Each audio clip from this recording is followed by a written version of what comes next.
Hello, and welcome to Leadership Live by Sounding Board. I'm Christine Tao. I'm the CEO and co-founder at Sounding Board, and I am excited to welcome my guest today, Jeff Orlando, the Chief Learning Officer at Bristol Myers Squibb.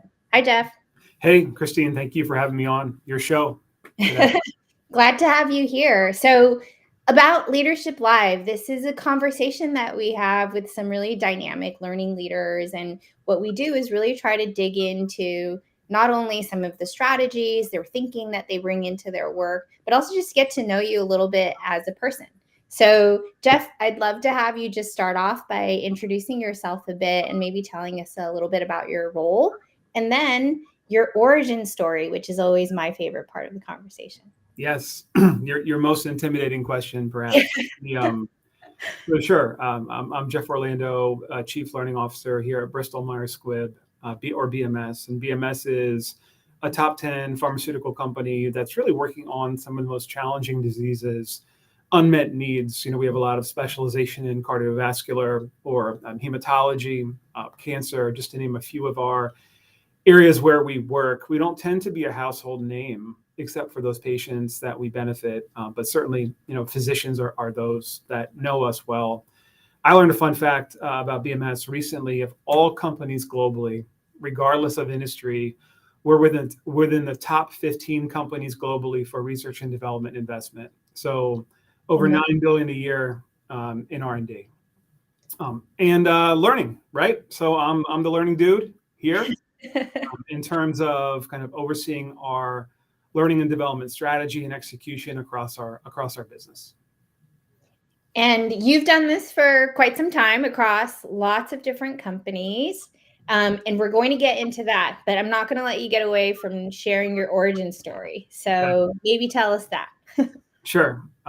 We all have different parts of our background that have inspired us to work on, be it learning or talent or culture or human capital. And for me, growing up, my father and his father before him and his father before him owned a small family-owned hardware store. And if there were those three generations of leadership from the Orlando family, I was the heir apparent. And I can remember watching in high school and then later in college, the big companies that now we're customers of for hardware and home goods, those made it hard for us and eventually impossible for us to run that business.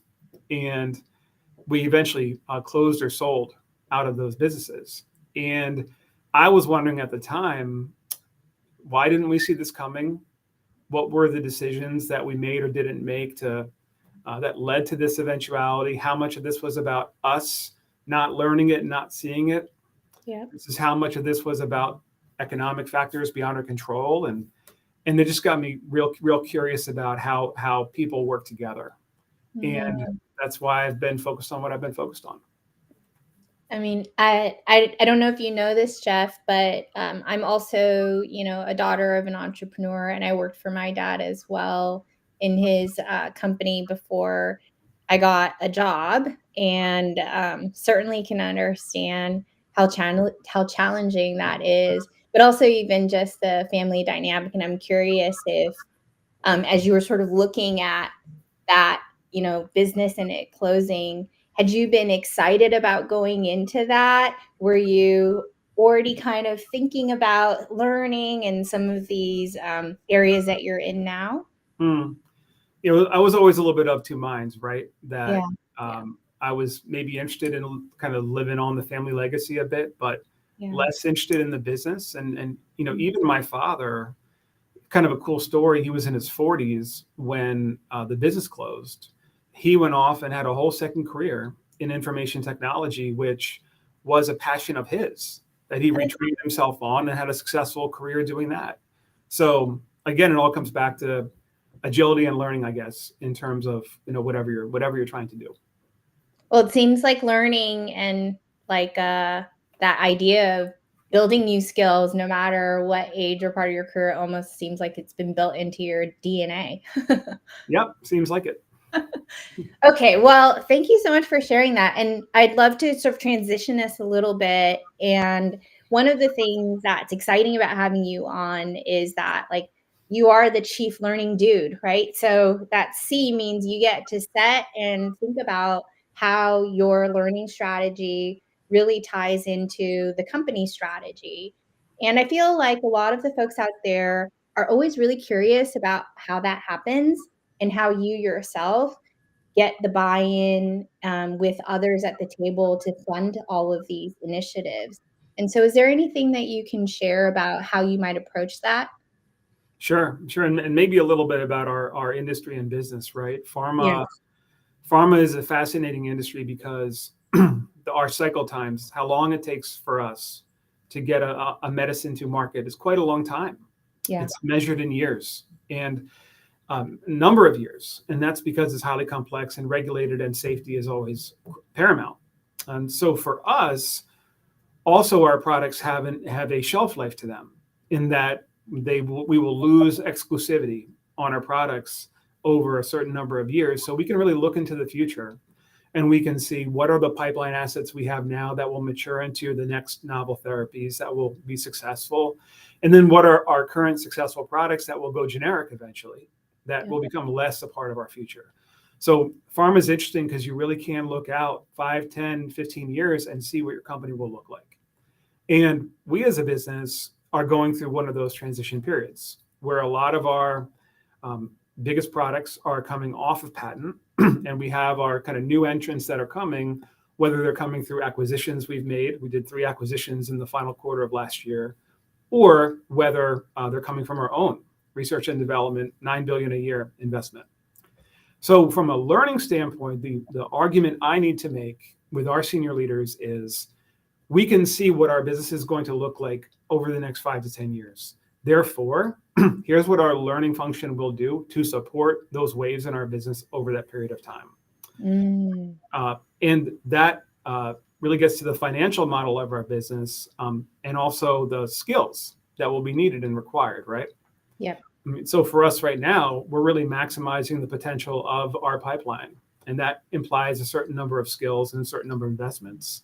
But as we bring on our new assets that are a little younger, or we're integrating the product of our acquisitions, that will require a separate set of skills or a separate set of investments. So I know we talk a lot about all the having the seat at the table conversation, which is a little bit of a trite conversation. Yeah. But it's more about making it a simple story here on this is what our business will look like. This is the skills and talent we will need, and how we start to plan, just like we do with our pipeline, a little bit ahead to build those so we have them when we need them. And is there anything you can share? Because I'm intrigued about how you then map, as the company and business goes through these transitions, what those skills are, and maybe even how you identified that. Because we certainly know a lot of people are doing a lot of that type of work right now, right? Trying to even understand skills in their workforce, and then how to then develop those. I think most of your guests would likely say digital and AI skills. And it's relevant for us too, in that, for us to bring a new medicine to market, it currently takes 9 years from the time we identify that first molecule to the time we have it fully in the market. And we've already made a public commitment that we will shrink that time to 6.5 years from 9 years in terms of how long it takes to get those out there. And that's through the benefit of AI. And for us, that means that there are separate or different parts of our business that need different levels of knowledge and application. Right. In our R&D business, they are getting real deep on AI real quick, and they are using it right now. Yeah. For other parts of our business, our strategy has been exposure. So in learning, we talk about education, experience, and exposure. The primary methodology for AI skills here, or digital skills here, is exposure. So we do have our own BMS ChatGPT instance that all of us use. We are sharing use cases all the time of how we're using that large language model tool at work. Right, this morning I was in a meeting, and the use cases were about, I'm never writing my own job description again.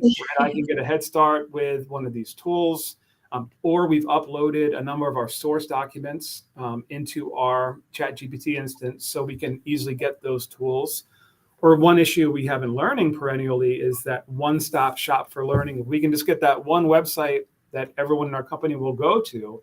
And for us, we're saying that's over. Now we can just put all that stuff into our ChatGPT instance, and the individual employee can type in, I'd like to build a skill in coaching. Help me understand how to do that here. And we can serve you up what's relevant to you. So I'd say depth of education for parts of our business on digital AI, but for the kind of rest of us, it's just supporting and being exposed to it with tools that we secured for our company. Oh, I love that, even in how you're thinking about managing and delivering to your constituents, right? Your employees is, utilizing that technology itself and rethinking how you're doing that. And I feel like that's something I hear a lot about from the learning function, because if you're responsible for upskilling folks around that, you sort of have to be front and center and integrating that into how you're delivering as well, right? Exactly right. And I mean, most companies are becoming technology companies, whether they'd like to or not, right? And we've made a choice in our learning strategy that I've been shopping around with our senior leaders, that we want to be best in class on technology for learning, because it also matches what we're doing as a business to be best in class in terms of our technology behind developing innovative medicine. Yeah. Well, I had noticed that too when I was looking at BMS, right? What you described, that there is this foreseeable future as you develop new drugs, as you wind down new drugs from exclusivity, that there's a transition period coming up. And that I think was unique in the sense that not all businesses have that same long horizon to plan against. But I'm curious then, how do you incorporate like things you didn't expect, that you now have to bring into your strategy? I'm sure AI probably was one of those, but yeah, I think that'd be very interesting for folks to hear how you balance what's coming in and what you're hearing that needs to happen versus what you've already planned and set out as a long-term strategy. Yeah. I mean, certainly something that happened that at least I didn't anticipate was the depth of acquisition we did in the final quarter of the year, where we're bringing on, 3 new companies with really interesting assets into our business. That all of that was unplanned, right? All of that was unplanned work and unplanned integration. And what we do in learning, and what we do here, is we have a pretty strong transformation office. BMS has a history of being pretty good at acquiring companies or merging with other companies. And here, it's just about that repeatable methodology of we're bringing them in and let's figure out a set of choices to make. And part of that is the learning needs we assess for those organizations too, and how we organize around it. So, I think the answer is really, it's not a one-off. It's baked into our planning a little bit. And what's hard is we always talk about wanting to leave room and capacity for the unplanned work. And most of us in this profession, we're real bought in, right? We love this work. We like this work. So we're going to fill up that calendar. And it's hard to leave that extra time for unplanned efforts. And that's when it can get into the point of being too much. So that's a focus for us too, is challenging our own assumptions on what's truly important. And we had a question come in. It may be related, maybe not, depending on how you sort of plan for that unplanned work. But Kristen was curious about what best-in-class technology looks like in terms of learning and development. I imagine that must also influence your ability to be nimble, right? If you need. Yeah. Kristen, thank you for the question. And this is, as for those of us in the field right now, this is one of the hardest questions. And it's one of the hardest questions because the tech landscape is changing so fast. And for those of us with big organizations, it's hard to make choices and integrate new technology pretty quickly, right? But from the core technologies that we would define as, or I would define, I should say, speak personally, as best in class. I mean, we know we all have our learning management systems in our organizations. The learning management vendors are really doing a nice job now of upgrading those systems and making them much more like some of the learning experience platforms that we built or deployed as an industry. We're also seeing now a next I would call them kind of native AI or born from AI set of platforms that seek to deliver some of those learning experience elements. And they're just now getting to the point where they're ready for kind of industrial strength application in big organizations. So we're certainly considering some of those options as well. And then there are a number of platforms that are leadership development or coaching platforms, Sounding Board being one of those platforms that are increasingly becoming a part of the technology stack for learning functions. And how do you, because I think this is a very common challenge, right? Large organization. I think I read BMS has over 34,000 employees worldwide. You've got lots of legacy systems as well. How do you think about actually even deploying some of these newer technologies or solutions? Is it pilot? Is it, smaller instances, or how do you try and test which ones are the right ones to bring into your stack? And it's funny, if I think over the last 10 years, there was a period of time in the last 10 years where a lot of the work in big companies was pilot with small groups, work the kinks out, see how it goes, and then deploy. But I think it's changed a little bit now in that we want to sandbox it and make sure that it has the core functionality and it does the work.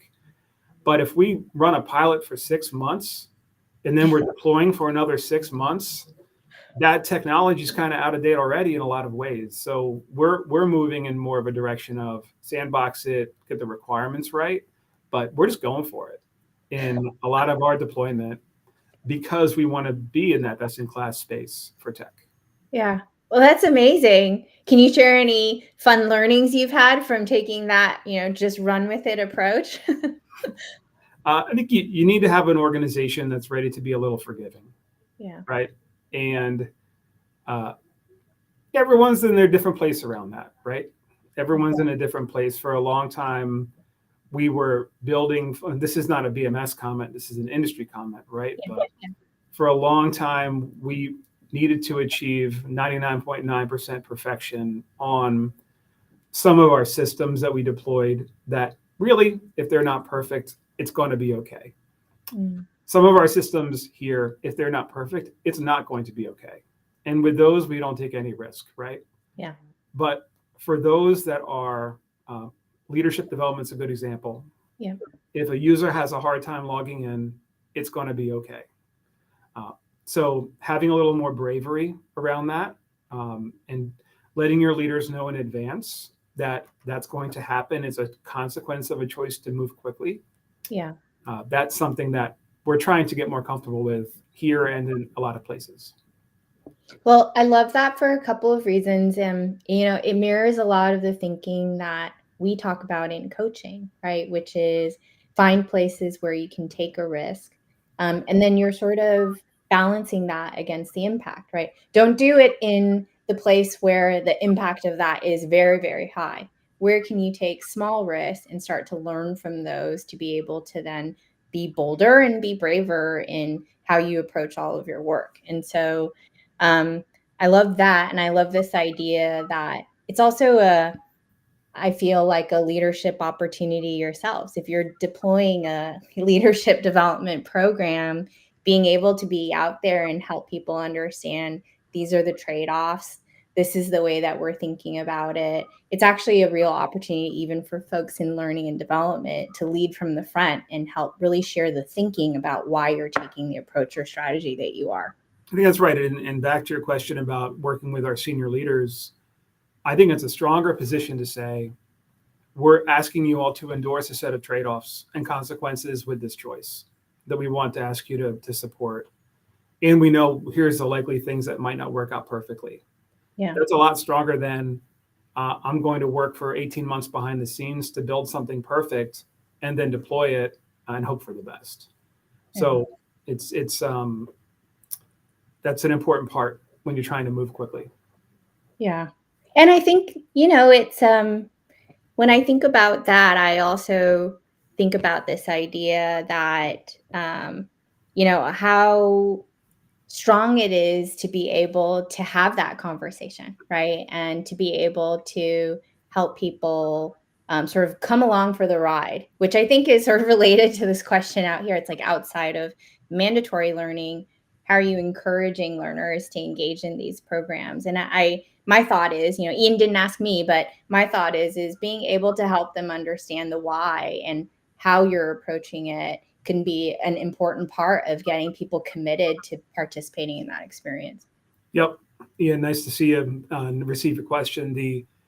For us, I think it's partly in our industry too. One of the best parts of my job is I don't need to create the will to learn in this business, right? Or in this company. Some chief learning officers need to inspire the desire to learn. But if you think about who we are, we're just full of PhDs and MBs and PharmDs and lots of folks for whom learning is their vocation, right? They love to learn. So for most of our portfolio here, we don't tend to have an issue in getting folks to come and stay connected to that work, which is a real benefit. And the other one that I've realized, and this is maybe a little bit of a stretch for some, for me, I don't think it is, but given the kind of business we're in, right, we're delivering, life enhancing or life saving treatments, and we're trying to get those through our system as fast as we can to get the patients as fast as we can. Learning's a big part of getting the skills to do that. So there's some degree of moral responsibility here to learn that if we're asleep at the wheel in terms of building our skills, we're slowing down our innovation, slowing down our impact. So it's an important part here too. Well, Jeff, can I push you a little bit on that? Because I was just having an interesting conversation with another learning leader. And, what she said was something like, her role she was looking for next would be, it's got to be values aligned, where she really felt like there was a fundamental understanding and investment behind learning, because in reality that was one of the challenges she faced in her prior role, where it didn't feel like it was important at the executive level. And I'm guessing Ian and others might have that in mind, like, well, what do you do though when you're in an organization or an environment where you don't have that built into the nature of the business, or at the level where you feel like you have the sponsorship behind those opportunities? Yep. And it sometimes in learning, we try to go it alone and do this work ourselves. And what I've seen is the most impactful is to either build an informal community of business leaders around you, or even better, build formal governance to which you are accountable. So I am putting in place a governance team of senior leaders that will hold me accountable and hold our function accountable for the significant investment we make in learning here every year. And that, doesn't feel super comfortable all the time, because now you're a little bit beholden to somebody else who's judge and jury in some instances. But that's how you get business leaders to make choices that they believe in, right? And so it's really, I had a mentor talk about that concept as 1,000 parents, right? Any good idea, maybe 1,000 is kind of rough, but maybe a dozen. But the importance of doing the work to build that constituent community around you of leaders who are on your side. The best idea doesn't always win, right? You need to have that level of support. So a lot of my work is not developing learning initiatives, but it's developing support for work. Yeah. Well, I've got to imagine that that's also a great way to make sure that you're staying close to the challenges that board or those leaders need, right? And oftentimes it's in that conversation, even if it's sometimes challenging, that you're actually getting that mutual commitment. Mm-hmm. Yeah. I also like this idea of helping, just exposing the trade-offs, right? Because we're also talking about there's actually nothing perfect out there. And that's the reality of business. and bringing that vein into, well, what are the trade-offs that we're making, and we're deciding this together. That feels very powerful. Mm-hmm. It's all good, right? These are the choices, and let's make a choice together. Yeah. Do you find that takes, how does that play into your prior thought of we've got to move fast and, be nimble? That's a great question. That's a great question. How does it play in? I mean, I think it's really getting ahead, just as we talked about predicting the future of the BMS business. It's a little bit of, I need to be thinking about where do I want this function to be in 2 or 3 years. Yeah. So the legwork I'm doing now with our senior leaders is in service of that, right? So I'm not coming fresh. Hey, we want to deploy this technology. What do you think, right? I need to be seeding that over a period of months based on all the governance or interactions that I'm having. So when it comes around, it's a little more of an understanding in the storyline. Yeah.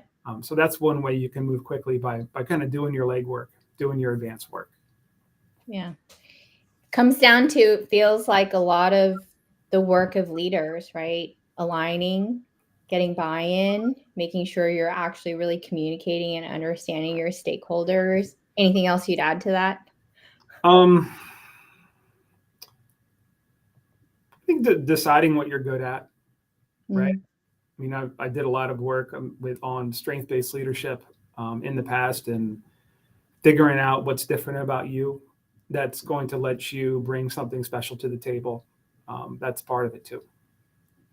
Amazing. Well, this always goes super fast. We have 2 minutes left, Jeff. And if you had some parting words of advice for folks out there, is there anything you want to share? Advice. I think it's really, certainly don't take yourself too seriously. That's always a good piece of advice, I think. Resist the trend a little bit, right? We're very good in HR and talent at building trend and then subscribing to trend and then building lexicon around a trend. And then our consulting firm's good at selling the trend, right? But think about what are the fundamentals? What are the fundamentals in the business and in the talent kind of structure that you can address? A little bit of back to basics, I think.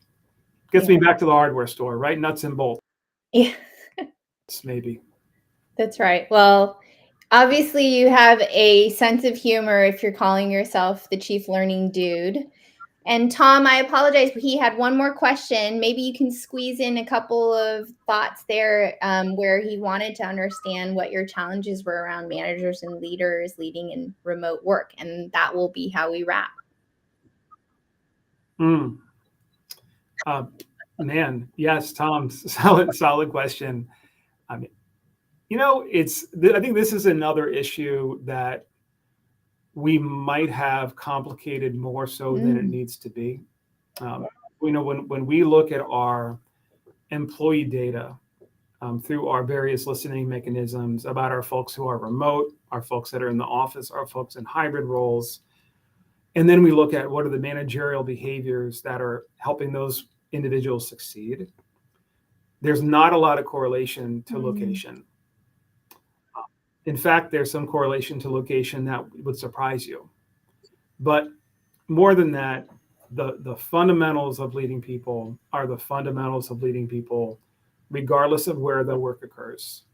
And in our business, we're focusing on those regardless of location. Well, I'm sure that's your reminder for your next meeting. But Jeff, I would say we had the same thought. We said when we got asked that question, what are the skills you need for remote leadership? We said it's the same thing.